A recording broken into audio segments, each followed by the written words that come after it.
What's going on, everyone? And thanks for joining me for another great conversation. As always, I appreciate you guys. My next guest is about to step into the lead chair of the Worcester Arts Council, which is an organization here in my hometown of Worcester that's doing incredible things for creators, organizations, by handing out these grants that anybody that's from the town can apply for. Don't be worried if you're not from Worcester. This conversation is still great because you can do it in your town as well. The new lead chair of the Worcester Arts Council, Jennifer Riley.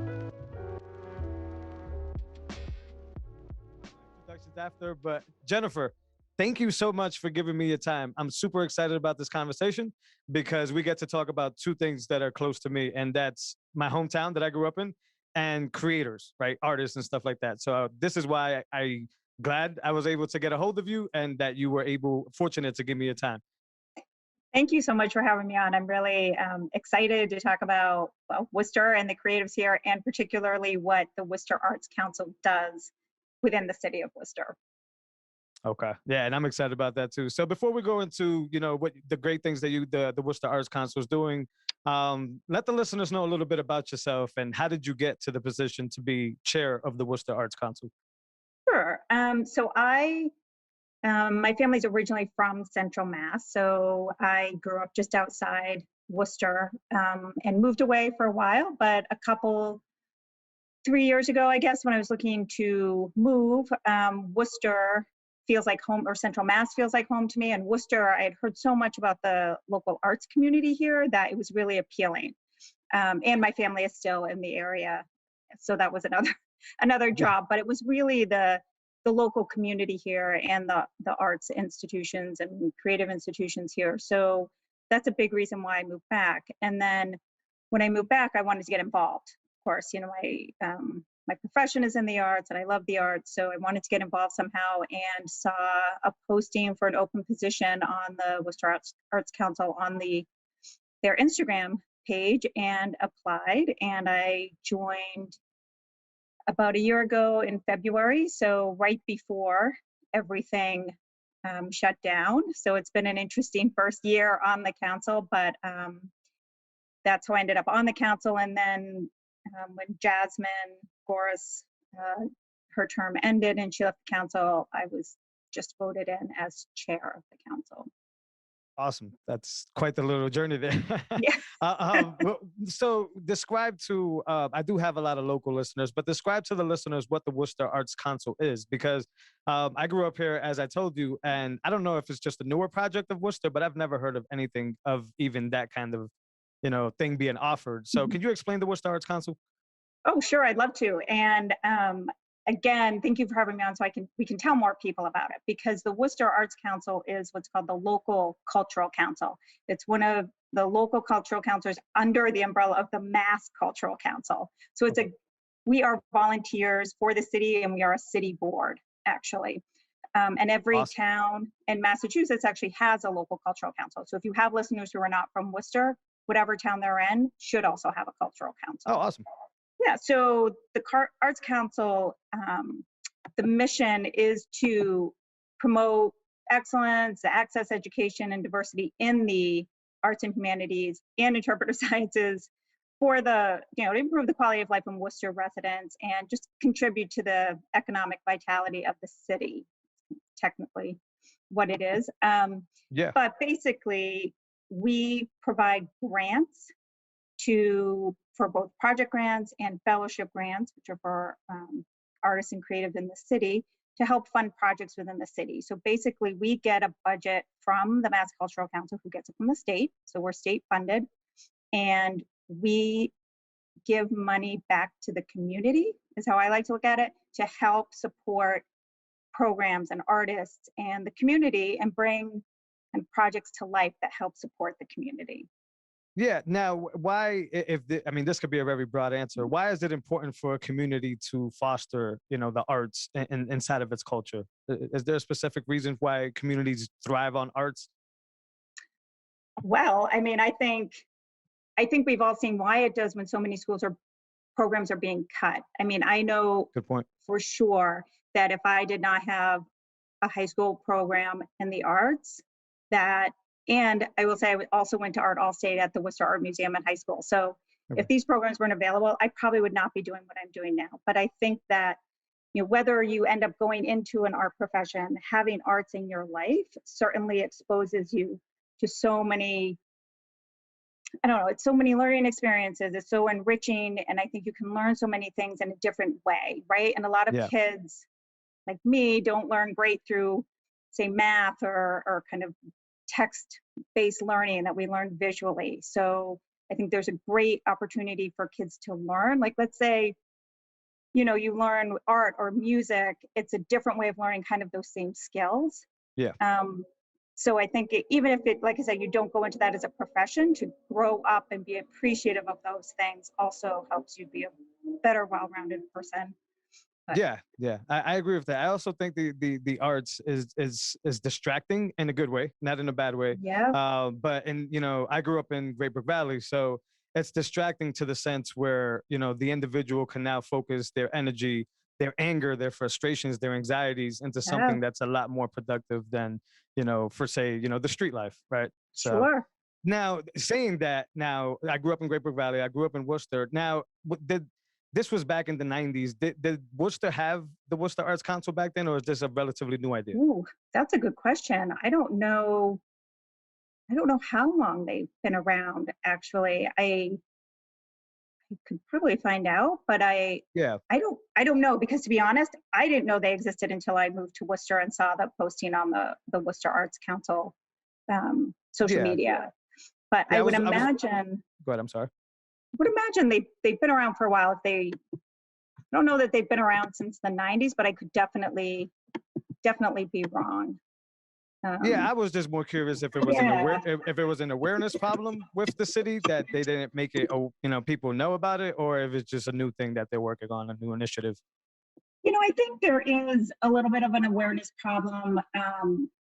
Because we, as part of the grant cycle, put out a community survey every year. That's how we determine what our priorities are for funding. So, because we're putting taxpayer money back into the community, we want the community to tell us how you want us to spend it, right? Yeah.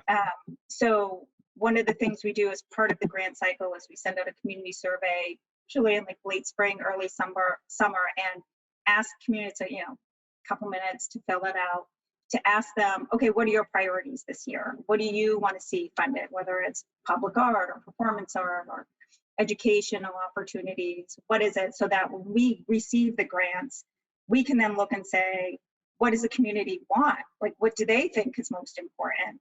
Awesome. And then that's how we kind of scale I don't want to say grade, that's how we kind of rank the project grants, the ones that are really fulfilling all three of our top priorities as given to us by the community. But I know, to your point, we haven't had, some of our turnout has been low, or responses to that community survey. And I think it is trying to just get awareness into the community that, one, this is what we do, that this is what we're here, and we could give these grants, but also, what do you want us to give you? And, it sometimes is kind of the same communities that we hear from. So I think it is a little bit of an awareness issue that we're here and this is what we do. So, kind of going on podcasts like yours, but also kind of other opportunities to make more people aware that we exist, because the more people who weigh in, the better we can represent what the people of Worcester want. Absolutely. I think that's extremely honorable, especially in a time where, a lot of people are having, a lot of doubts in their leadership and the decisions that the leadership is making. So if they're able to actually get in a position where they can make a decision on where the money's going, I think it's incredible. I think when you sent me that sheet, I thought that was extremely honorable. And kudos to you guys for putting that together.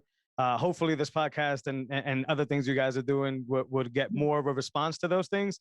But I have a marketing background, and I'm pretty sure that even the small amount of people that are coming in is still very useful and helpful for you guys to dictate the next step. We did a good job this year. We, I think, doubled the responses that we had from last year, which was great because, like I said, the more people that weigh in, the more confident we feel that we're giving back to the community what they're going to be interested in seeing, which is a huge help. So, and sometimes we're like, okay, this makes sense, but there are a few things that people make comments that you think, oh, there's a real trend in people saying, I want to know more about the history of Worcester, which kind of surprised us, but was really cool to see. So That is super cool. So, what's your number one tool to get people in, and what's your demographic? Is it social media and the young people? Is it the parents? it's social media probably is our biggest demographic. We use so the because we're with the Mass Cultural Council, we use their email list locally. You know, we have someone in the Worcester office or Worcester City office that is our liaison. So we can send it out through those email blasts. And I know in previous years, we've given out flyers. Of course, COVID kind of put everything online. Yeah. But it is, you know, that's kind of one of our, we tried to reach out to kind of some local community leaders or local community organizations and say, please let your Right. members know. You know, I think people hear survey and they get a little like turned off. They don't want to fill out a survey, but it is Yeah. literally, you know, a couple minutes, if that, to fill it out. Yeah, yeah, and it makes such a huge difference Such a when. huge difference. Yeah. So since we're on the topic of the of the survey, I saw that about 35% of the people wanted to do their research in person. So naturally, I have to ask how you guys did through COVID. Were you able to fulfill some of that, or none of it at all? Or We did not do much in person last year. I figured. Um, I think anything in person. I'm trying to think. So this year was the grant cycle we just awarded was my first grant cycle that I've been through, but I was here after the the 2020 grants were awarded. So Okay. that is the group that really had to pivot to virtual. Yeah. And I think off the top of my head, I can't think of any that ended up being in person that hadn't already happened before everything shut down. Gotcha. So, you know, they either had to pivot, you know, they could postpone until this year, which a lot did, or they could go virtual, which a lot were able to do as well. But Yeah. not, sadly, nothing, Yeah. Yeah. Yeah. nothing in So person. I know you might be a little biased on this answer, but how did the team respond? How did you guys do overall? Well, you know, honestly, we were really, I think, impressed by one, how many people were able to pivot digitally. You know, we were obviously doing everything virtually as well. Kind of once the grant cycle closes, it's a matter of just paying out the funds. At that point, or if people need to make changes, kind of just doing paperwork at that point. You know, I think for me personally, what was a little disappointing is not being able to attend kind of events that we were excited about, that we thought would be happening. You know, so many were just canceled flat out because no one knew what was going to happen, or were just postponed for a year. So that was a little disappointing for me as a new council member. I mean, part of the reason I joined, aside Sure. from being on the council, was to become familiar with a lot of the creative people in the city and to see the events they were putting on, and that didn't happen as much. So Yeah, that's a complete bummer. I kind of feel like I've everything has been normal for me. I work at a local hospital, so I'm an essential employee. mm, And while other people had their life pretty much halted, mine's kind of just resumed as normal. yeah, And a year later, I can't really determine if that was a strength or if that was a weakness, because sometimes now I'm not as sensitive to maybe the struggles of other people, because yeah, once again, I didn't skip a beat. So I always like to ask those questions. yeah. But let's talk about the grants. For anybody listening, who's best suited to take advantage of one of these grants? So the basic requirements, there's two grants. There's a project grant and there's a fellowship grant. So the fellowship grants are awarded to an artist or a creative. It's kind of, you don't have to have a specific project. You know, we'll just give you whatever the funding amount is that we give. So for example, this year, we usually give out two $5,000 grants. This year we got we had a $10,000 grant from the Greater Worcester Community Foundation that allowed us to give two $5,000 grants. But because we received more funding from the state than we expected, we were also able to give out four $2,500 grants and $7,000 finalist grants. Wow. So, Awesome. right. So this year we gave out one of the $5,000 grant recipients was Angelique Webster. She's a local filmmaker. I don't know if you're familiar with her, but No. I would definitely check her out. Her work is really amazing. So I'm looking forward to that. But Yeah, shout out to her. Shout out to her. She can basically, she kind of came to us in the grant with a project in mind, but she can, use the money for that project or for any project in particular. The other $5,000 recipient was Sean Connolly. He's a local comedian, so he gets the money to do whatever project he wants. So that's one. I will say for all grants, you have to be either a resident of Worcester, or you have to have an address, a commercial studio, personal address in Worcester. So you have to have some base in Worcester in order to get a grant, and your project has to take place in Worcester. Okay.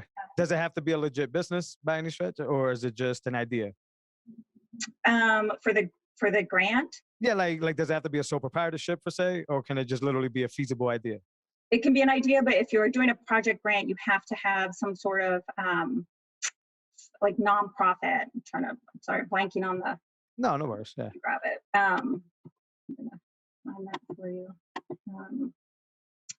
Basically anyone, like an individual could apply for a grant, any kind of group, organization, even a school or a library. It's pretty wide ranging. But you do have to have, like if you're nonprofit, you have to have a 501c3 form. If you're not, you have to have some sort of fiscal agent. That's what I was looking for, who kind of act on your behalf to kind of ensure the funding is you're fiscally responsible kind of thing. But basically anyone can apply if it's a project grant. Like I said, it has to take place in Worcester, and it has to take place most years in that calendar year. I mean, COVID threw that off, but in that calendar year, and you can basically come with any project. But the idea is, what we encourage people is to, look at our 3 priorities, which after we get the survey, we determine our 3 top priorities for funding. We post it publicly and let people know, whoever are applying for grants, that that's what we're kind of basing your grant on. If you kind of hit all 3 of those, then you're more likely to get funded. So, if it's like, let's say this year, it was public art and arts education, cultural equity, diversity, and inclusion. And then if your project was in a typically underserved community. So that's what the feedback we heard from people of Worcester. That's how we ranked everything. Yeah.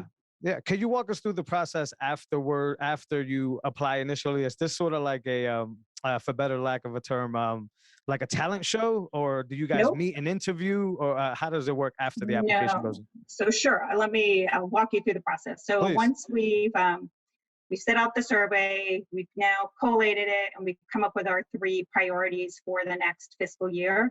The grant process opens in September, and people have about 6 weeks to apply. It's an online grant process. So you put in an application, kind of give us an example of what you want to do, letters of support or resume. It's just an online application, kind of similar to a job. I mean, it's just a grant application that requires particular pieces of paperwork and supporting documents. When the grant cycle closes in mid-October, we then meet as a council, and we start reading through all of them and reviewing them, and we rank them against, we score them based on the rubric we've come up with, which is based on the priorities. So we never actually interview anyone. We never meet with anyone. It's solely based on the grant application. Wow, so that's super interesting. Yeah, well, we did have, I think, over 100 applicants this year. So it's a lot to meet everybody in person. So we try to be as upfront as possible in the beginning, kind of what gives you your best chance. We do a grant workshop, at least one every year, that people can attend. This year we did a virtual one. We kind of outline the whole process for the grant cycle, and then people can ask questions who are interested in possibly getting a grant. Oftentimes, what gives me my best chances for getting a grant, and that sort of thing. And then take a few weeks to go through all of the grants and for all of the project applications and fellowship applications that we receive, and make a decision and then we announce them at the beginning of January. And then at that point, I mean, most of the time, we don't have any interaction with any of the applicants. You know, if we happen to go to an event, it would be great. I'd love to meet some of these people. Yeah. I'd love to see the programs, but in the terms of the process, we don't. So it is really, I would encourage people, if they're interested, go online ahead of time, kind of read through the information that's on our page on the Worcester City. If you Google Worcester Arts Council, you'll find the page on the Worcester, I think it's worcesterma.gov. Yeah, I website. added descriptions in there too in the show notes. Oh, great. Yeah, so people for sure. can kind of prep ahead of time for kind of get an idea of what the process is. Give yourself plenty of time. We require, a detailed budget, which is usually the real sticking point for a lot of people is coming up with a budget. And we understand it's a lot of people who don't normally do these types of applications. So every year we try to take feedback from people who have been through the process and streamline a little bit, make it a little easier, or address some of the kind of big stumbling blocks people have. Our whole goal is to get as much money into the community that we can with the budget that we have, but also, get it into as many people's hands who need it. So I don't think I speak for all my fellow council members, we don't want the process of applying to be so difficult that people don't do it. The whole point is to support the community and support people who need it. And we really felt that keenly this year with so many people who were having difficulties during COVID. So it's really, we really, like I said, we're so excited to have so much money to be able to put back into the community this year. And, it's the state funded it, which I think is, nice to see at the state, government for maybe all our faults. They at least they did fund it at the same level they did last year. So that was nice to see. Absolutely. And I just, once again, I keep falling in love with the way you guys work and the way you guys are handling things, because this is true for businesses, but this is true for everybody across the board. When you have a service that you're providing and you think about, the end user first, the experience, that's much more important than everything else that comes after that, whether it's the value or whatever, because I think people always remember the experience they had with you, as opposed to anything else. So once again, kudos to you guys. You're right. These applications, I'm here just stunned because I keep thinking there's going to be but you need, and there isn't any. It's just straightforward. Let us know what you got. Yeah. We have, the community's word on what they want to do. And we're just the middle people between the community and the actual, creators. Kudos to you guys. That's super impressive. So you sign up online for the application and I put those in there. I heard you say something about September. Can you talk about the timeline window a little bit more? So it's assuming this year goes as it usually does. I mean, last year, everything was bumped out a few months because of COVID and the state budget wasn't finalized. So assuming this year is a normal year, the grant application opens in September. And then closes mid-October. So it's about, I want to say it's about a 6-week process. Okay. So as long as the application is within that window, you're in. You're in. So if people are interested and follow us on social media, we certainly keep reminding people deadlines. Like I said, usually we'll have prior to the grant cycle happening. So maybe this year we did it later. I think it's August. We'll do a grant workshop. We usually do it in person. We actually found that virtual this year worked really well. So kind of talking about, depending if we can do one in person and one virtually, we might do both this year, just to answer as many questions as people have, because I know if it's the first time people have applied, it can be kind of maybe a little bit confusing. Yeah, sure. So we're happy to try and make that, like I said, answer any questions and make it as easy as possible for people to apply and at least understand how the whole thing works. So so September is generally when they open, close mid-October, and then we start reviewing in December. Gotcha. Okay. Usually is how it works. And then they're awarded by January. So it's about a 6-month period there overall, but the application process is about 6 weeks. Is that about 6 weeks? Yeah.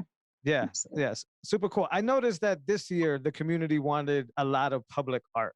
So I don't know Yeah. if I don't know if you're able to answer this question. How does that work? And this, like, what would a public artist need funding for? And that may not be your forte, but like, do you just guys lease the space for them to be able to put art up, Mm, or? Nope, they do all of that. So for example, Arts in the Park was Yep. one of our, as a grant recipient. So they come to us and say, here's our project. Most years we do require that you have a spot already set up for your project. You have to already have a commitment, a venue commitment for Okay. where you want to have it. This year, we were a little bit different because of COVID. I mean, let's say a space could say, sure, we'll do it in August, and come August, they can't actually have more than 5 people. Who knows, right? It's Right. also a Yeah. little bit up in the air. So we're a little bit lax with the venue commitment, but normally we do require a venue commitment ahead of time. Basically, we're just giving them money to do that. Certainly we try and Yeah. promote as many of our recipients on social media and try and support them that way. But already when people come to us, they should have a venue commitment set. But, Powwow has been a recipient before. We certainly have several grant recipients this year that are doing mural projects. So Okay. they already have a location. Boys and Girls Club is doing one with some kids to paint a mural on one of their buildings. So they already have those spaces set up. Yeah, that's super awesome stuff. This is more of a to kind of grab this from your experience. I know you've only been in that position for a year, but all right, we know who would want one of these, but my question is more geared to why. Can you say in your own words what receiving one of these grants would do to an individual or to their business or whatever they have going on? Sure, in some cases, it's the only reason the project's going to happen. A lot of them don't have other funding sources. So for some artists, this is a big boost to be able to complete a project that they've conceived but don't have the funding to do. Awesome. So Yep. that's kind of the idea of the fellowship grants, that someone who's an artist, they might not have the money to kind of keep doing the art, or a lot of times it'll fund some equipment they need that they can't afford otherwise. Right. So that's a big part of the fellowship grant. It's to help put money in the pocket of artists to help them take that next step in their career. It's awesome. Because Yeah.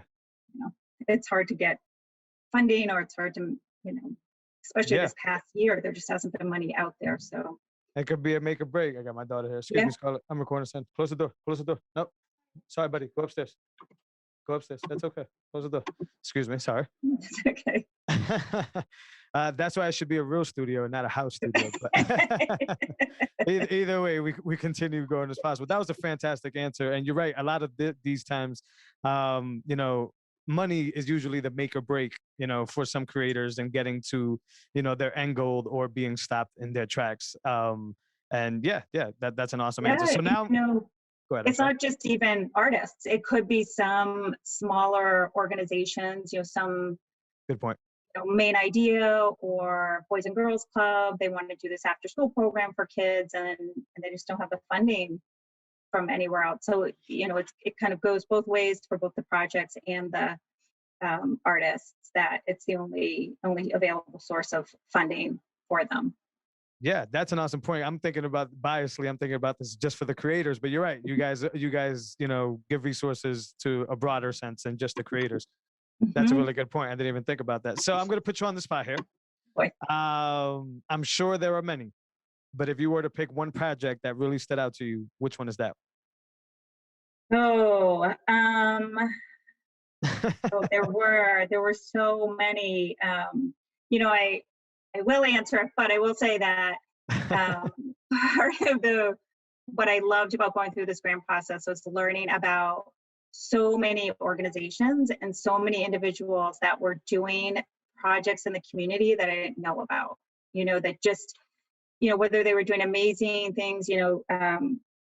There's Open Doors is an organization that is partnering with the Worcester Art Museum and Seven Hills Foundation to work with to give access to arts for adults with disabilities.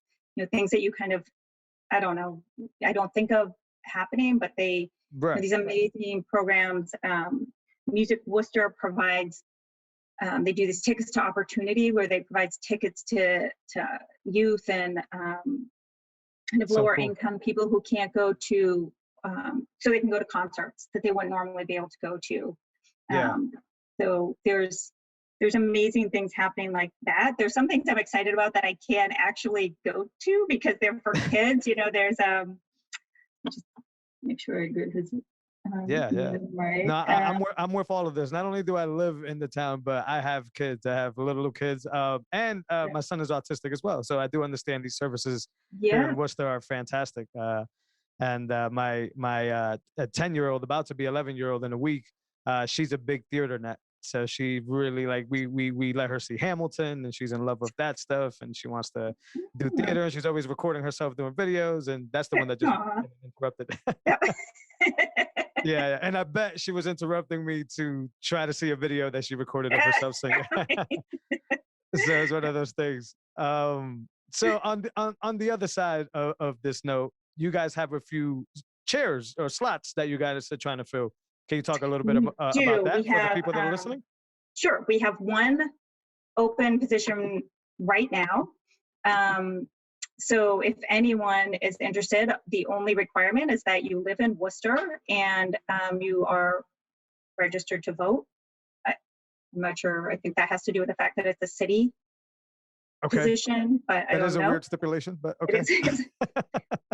So I think those are the only two requirements for our particular board. So if you're interested, you can apply on the Worcester mass.gov site. You just apply. It's more of a long process in terms of the time it takes. You have to apply, and once you apply, you go before the Citizen Advisory Council, which in person was very intimidating, actually. But I think over Zoom might not be. But you go before this group of, I think, I don't know, 8 or 9 people, and just say, I want to be on the Worcester Arts Council, and this is why. I will kind of say, I think there's, just for your listeners, you don't have to have an art background to be on the Worcester Okay. Arts Council. What we're looking for is people who have a passion for the arts and a passion for Worcester, or a passion for creatives, because we do support, not just art and music, we support some science and humanities things as well. So if you feel passionate about the arts and passionate about Worcester, then this is the board for you. So you apply and go before the Citizen Advisory Council, and they'll say, okay, we think you're a good fit. And then you interview with a couple people from city offices who are on the Worcester Cultural Council. And then if they say, we think you're a good fit, our positions are actually appointed by the city manager, and he likes to meet everyone he appoints. So you Nice. have to meet with the city, which I think is nice. Yeah. So you meet him briefly and just have a nice conversation with him, and then the city council approves the position. But I will say, trying that whole process for me, I think I applied in October and my first meeting was February. So Ouch. it's and it wasn't because it just, it's just, the Citizen Advisory Council, I think, meets quarterly. So it's just us trying to get on all these people's schedules is really what takes time. Right. But Just I don't know. It's not a stressful, difficult process. yeah. Just sounds like an outdated system is what it sounds like. It needs a little restructuring there. City government, Yeah, exactly. They won't change, not anytime soon. not soon. Um, so I don't know if you've thought this far ahead. So what's next for the Worcester Arts Council, and how do you see yourself getting the Worcester Arts Council to that space? So that's a great question. I have only been chair for a month, but what I am hoping is to make more people in the city of Worcester aware of us, kind of raise our profile, and in that process, raise the profile of our grantees and our people who have received grants and fellowships. We awarded them because we thought they were deserving, and it helped to support the arts. It's kind of part of our mission to support the people that we give the grants to. So that would be my goal as chair. I think it is just the same thing, getting more people aware of the community survey, more people aware of the grants, and just again, trying to raise our awareness of what we do, because we are here, like as I've been saying, solely to help the community. So if they don't know about us, we can't help them. Exactly. Yeah. So Awesome. Yeah. Now you're going to be the first one to get this question, and I'm going to ask it to every single guest before we start to wrap up. How do you go about fear conquering? Yeah, I'm so into that, like, whole, everybody's different, everybody does it, and I'm always interested, but please. I think you just have to jump in and do it. I like that. I mean, I will say I didn't know anything about the process to get on the Worcester Arts Council, and it was a little fearful to do it. Even going on kind of a podcast like this, it can be a little unnerving and fearful. I think you just have to do it. You have to, I think we're all capable of it, and you're not going to get past the fear if you don't put yourself out there and you don't just go for it. So I think you have to just dig down deep and do what you need to do, and just go for it, because that's when things change, and that's when things happen for you, and that's when you grow and you learn, and you're not as fearful next time, right? Yeah. I agree 1,000% with that. I think it's non-negotiable to push through fear and to push through obstacles, just to see what you're about, just to see what you're capable of, just to see what your threshold is, I guess. Right. So I'm super you'll never interested know if you don't do it, right? So yeah. I've also heard a few people tell me, like, like the compass analogy, where it's like, if you're scared, you're going the right direction. That's exactly what you're supposed to be doing. I like that. And I really like to follow that one. So you don't actually have to give the www that's, but if you want to give a call to action here for the listeners before we go, please. Well, please follow us on social media. We are Worcester Arts Council on Facebook, and we on Instagram, and WORC Arts on Twitter. So please follow us, and please get involved. Become aware of what we do. If you think that you can qualify, that you have a grant that's worth applying for, please go on our website and read about it, check it out, and come to our grant workshop and come with questions. So, I kind of find out more about it, spread the word that we're here to help the creatives in the community as any way we can. I mean, like I said, the grant cycle's closed for this year, so plenty of time to learn more about it before the next grant cycle starts. Yeah, and hopefully this podcast can help. I want to thank you again, Jen, and I want to please applaud you again for everything that you guys have done and what you're doing. I know this is only going to get better, and I appreciate what you guys are doing for the community and the way you guys are doing it, right? Like the listening to the community and letting the community speak instead of making the decisions for them.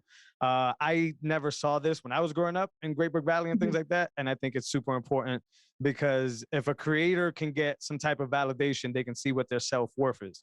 And when they know what their self-worth is, nobody can set a ceiling for them, and they can just continue to go.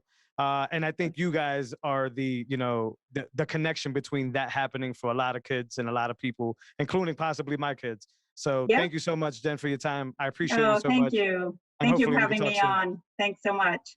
Awesome. All right, guys, I'll talk to you guys next week. Jen Riley.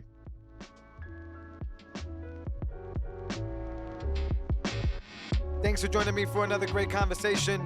As you can see, what Jen and her team are doing is super fantastic for the town, and that's how creators can find their passion, can find their worth, and be able to change their lives. So I appreciate everything that the Worcester Arts Council is doing. I wanted to let you guys know that this podcast is now available streaming value for value on the Podcast Index. If you guys don't know what that is, it's a direct way for you to be able to support the show by streaming us Satoshis, which are small fractions of the Bitcoin. And as always, guys, please rate, share, and subscribe so I can continue to have the conversations I love to have, and you can continue to get the conversations you love to listen to. As always, take care, guys. Later.